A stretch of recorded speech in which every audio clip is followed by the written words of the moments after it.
Hey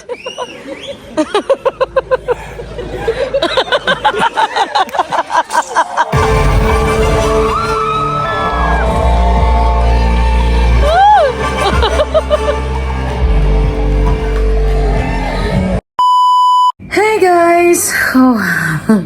So, medyo energetic tayo ngayon. Ayan, mga mag-aalas 2 na.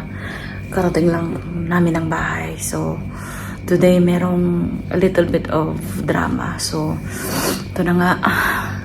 Kagabi, hindi nga ako makatulog. Kasi buong magdamag, nag-iisip ako.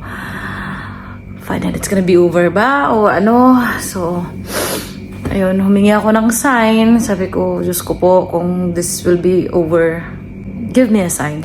Sabi ko ganun. Kanina, paalis sana ako. Mga anong oras ba yun? Siguro mga 5 p.m. So, bigla siyang nag-ayan ng kape. Nagulat ako. Sabi ko, yun yung sign na yun. Oh my God. So, ang hiningi ko kasing sign is kung hindi niya ko kakausapin sa nangyari. Kung anong nangyari. So, it means talagang let go na. I mean, hindi mo na kailangang lumingon pa. So, nagulat ako. Sabi niya, kape tayo. Hindi nga kami nag-uusap talaga, promise. So, bigla lang siya nag-aya.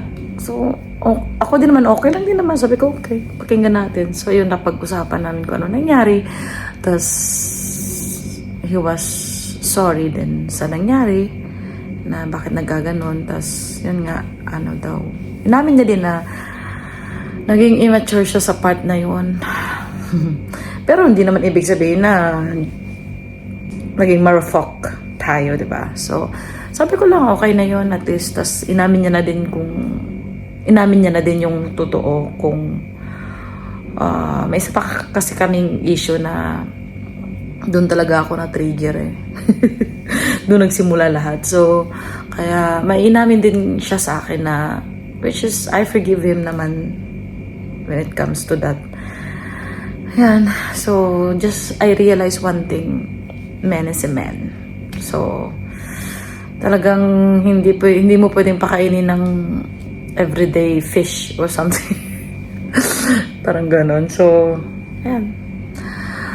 Ako naman, okay naman ako. Wala naman akong issue na kasi kailangan ko ding umalis para bigyan siya ng leksyon din na hindi lagi akong nandyan. Later on, kung halimbawa hindi kami mag-workout, kung halimbawa magka-girlfriend siya ulit, at least may natutunan na siya na dapat melo siya sa ganong situation or sa ganong bagay. Yun, tinanong ko siya bakit lagi niyang sinasabi malis ka ng bahay, ganon, ganyan. Ganyan lang daw siya, pero hindi niya daw mean yun na as in literally palalayasin ka. Tapos nagsusorry din naman daw siya after niya yun masabi. Sabi ko, mali nga yun. Hindi, sabi niya, ano mo sagot niya sa akin? Sabi, immature nga ako, di ba? Kilala mo ako, di ba? Sabi niya, gano'n. Sabi ko, hindi lang ako masyadong nagbibigay ng reaction sa ano. Ngiti-ngiti lang ako, gano'n. Tapos sabi ko, di bali, sabi ko, mas okay na tong ganito tayo. Kasi, may space ka na, tsaka ako din. Tapos, marami din akong planong gustong gawin. Yun. Tapos sabi pa niya, okay lang daw, magsusupport daw siya for the meantime, like, sa lilipatan ko. So, siya magbabayad ng renta, whatever. Excuse me. So, sabi ko, okay, thankful ako dyan. At, yun nga, plano ko ang umuwi ng September 24th yun kasi mag-birthday din yung anak ko. So, tinatanong niya ako kung babalik ako or hindi. Sabi ko, hindi ko pa alam. So, tingnan natin. Tapos, meron siyang ino-offer na malaking business. So, pinag-iisipan ko pa yun. Kaya, ayun. Tapos, sabi niya, hindi daw basta-basta mawawala yung feelings sa isa't isa, ganun.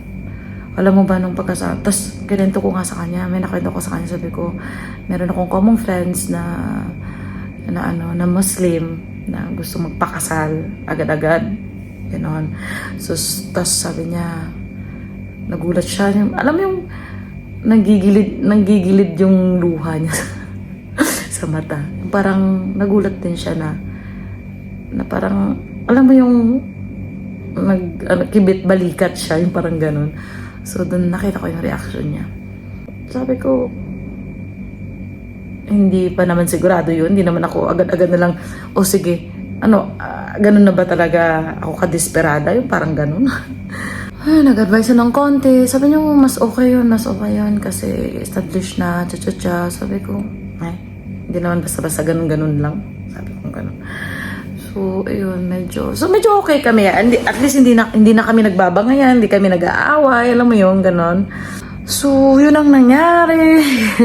So, nag-aya siya ng movie, tapos gusto niya ma-experience ko yung crowd. Kung ano yung crowd, mga reaction ng ng mga kababayan niya pag nanonood ng movie. So, sabi ko, okay. Ang ganda ng movie as in. So, yun. Nag-enjoy naman. Medyo feeling awkward. So, magtitinginan na kaming dalawa. Alam yung, parang something new na ganun. Tapos sabi pa nga niya kagabi, sabi niya, gusto kita akapin pero nangingibabaw doon yung pride niya. Sabi ko, okay. Tapos ako naman, pag naamoy ko yung perfume niya, parang sabi ko, oh my God, gumaganon ako. Tapos yun, nag-dinner kami kanina bago mag-movie. Tapos nakipag-usap siya sa partner niya. Wala pa namang may nakakaalam masyado. So, sabi ko sa kanya, hindi niya na kailangan ipaalam sa buong mundo na wala na kami. Ganun. So at least, kung tingnan natin kung anong mangyayari pag wala na ako. Sana walang iyakan. Tapos yung Europe trip namin, itutuloy niya daw pero gusto niyang akong mag-isa umalis para daw to enjoy myself alone daw while traveling. Ganun. Sabi ko, talaga? Ayaw mo pa nun? Sabi ko, okay. Yan, tutulungan niya daw ako kung anong may tutulong niya lahat-lahat. Sabi ko, okay. Bawal lang tumanggi sa blessings, diba? I mean, mas maganda na din tong ganito kami kasi anyway, hindi pa naman kami pwedeng ikasal, parang ganun. So, pero nabanggit niya na magpapakasal naman daw talaga siya in a few years kasi nga hindi pa nga nabibigay ng divorce yung niya, yung ex-wife niya. So, yun ang mahirap doon. Yun, tsaka kagabi, alam mo ba, naririnig ko, pinapanood niya yung vlog ko. Sabi ko, oh my God, mag-headset ka nga. Hindi ko nilalagyan ng subtitle pa kasi talagang pinapanood niya lahat-lahat.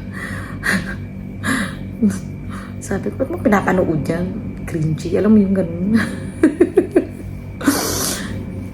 Medyo, at least today, medyo okay yung pakiramdam na nag-uusap kami in a civil way, you know. Yun. At least wala nang away. Tapos, yun. Medyo may parinig siya ng konti. Yung mga ganon-ganon. Hindi ko na pinapansin. Ngiti lang ako, sabi ko. Yan. Tapos, ano pa ba? Walang ganap. Ayan, nagpagupit pala siya. So, medyo ma-exceed din yung gupit niya. In fairness, medyo, parang, na din ako. Alam mo yung feeling na, na ito yung dapat mong gawin. Alam mo yung ganun. Kahit mahirap, kailangan mong gawin. Ganun. Kasi you want to make things right, diba? So, kailangan mong magsakripisyo din. Yun. Nalulungkot ako kasi, diba, ang tagal, 2 taon din kami, tapos magbe-birthday pa siya, alam mo yun. So, I don't know.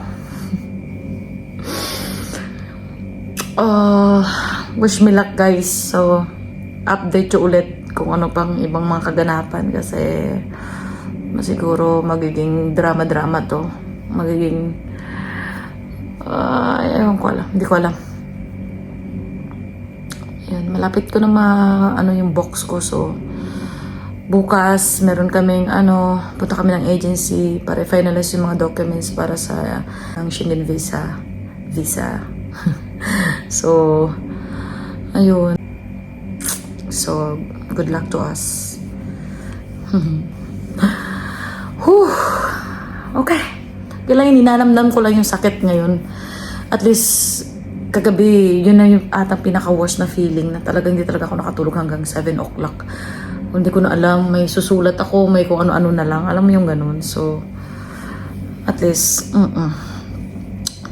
medyo may peace of mind na kaming dalawa. Kahit masakit, pero at least, alright guys, thank you so much for watching this video. Update you again. Bye-bye.